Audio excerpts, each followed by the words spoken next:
Yeah, Bob, this car is so glorious in its triple black, lot 733, that I wanted to remind everyone that this is your current Haggerty Fantasy Bid car, the 1963 classic, iconic Lincoln Continental convertible.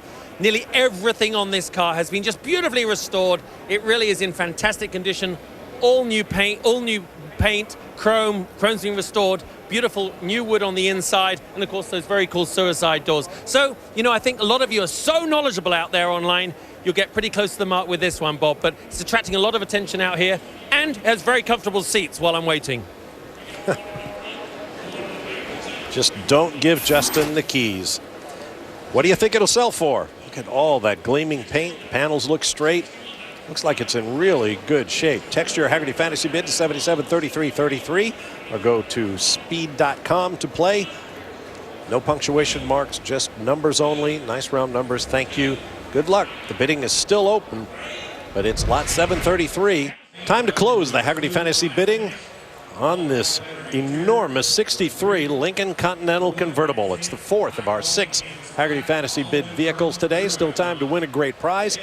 Maybe the $500 gas card that goes to our daily points winner, or some of the grand prizes to our 3-day top point scorers. Out of the 20, out of the 5, out of the 25, Elvis is now in the building, spending a day with Marilyn. Out of the 30, 35, 5, 5, out of the 35, 5, got him. Out of the 30, one large automobile. Open comes the suicide doors. And out they come.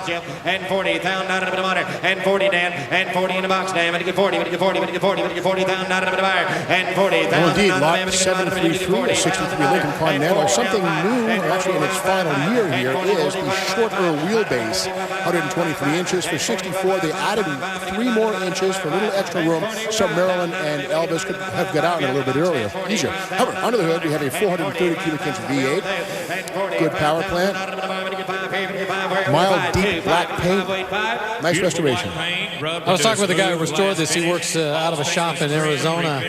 I was saying, well, you know, what's it like to restore one of these? He said, you mean a nightmare?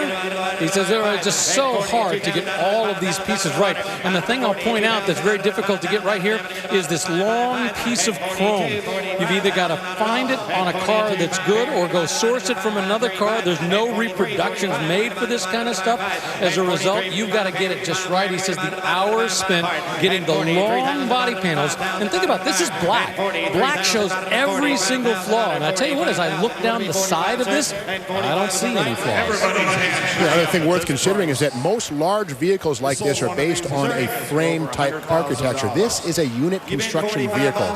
Ford and Lincoln and Mercury are very brave in that regard by making massive vehicles, Thunderbirds, these Lincolns, on unit construction, wherein body flex is easier to get if you don't add a lot of bracing. That adds weight, which defeats the purpose of the body of the unit construction. So again, very, very novel architecture, body on frame vehicle.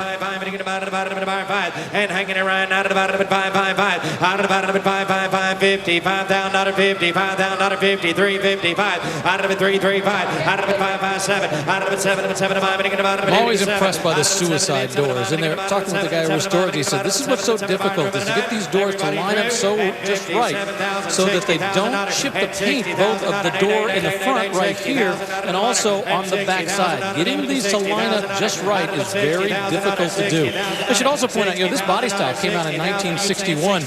In 1963, they actually were able to work on it and enlarge the trunk. And I mean, you think about it, the 1962 Lincoln had a massive trunk. Like, you needed more trunk room. How many people are you going to sneak into the drive-in? And 65 here, out of it 57, out of it 777, out of it 770, out of it 70 down, out of it 70 down, out of it 70, out of it 70 down, out of it 70, 70, 70, all done, 70 I should mention, there are a few people making aftermarket parts for this, but it's not like the kind of stuff you get for 57 or shoebox Chevys. It's a very few people, and they charge a lot of money for those parts. 75, 75, 75, 35 Dan, 73, 75, 70. See if I can say this delicately. North Korea has been in the news quite a bit recently, and if you've seen any recent video of the parades that take place in that country, you see a lot of these cars probably bought them new. They're still using them. 75, 77, 77. Well, I know a guy in Scottsdale, Arizona who could do a great job of rebuilding them for him. Thank you. 73. $75,000 takes this one. I don't know if it was Kim Young anybody. Hopefully it'll stay right here in the United States. Great car.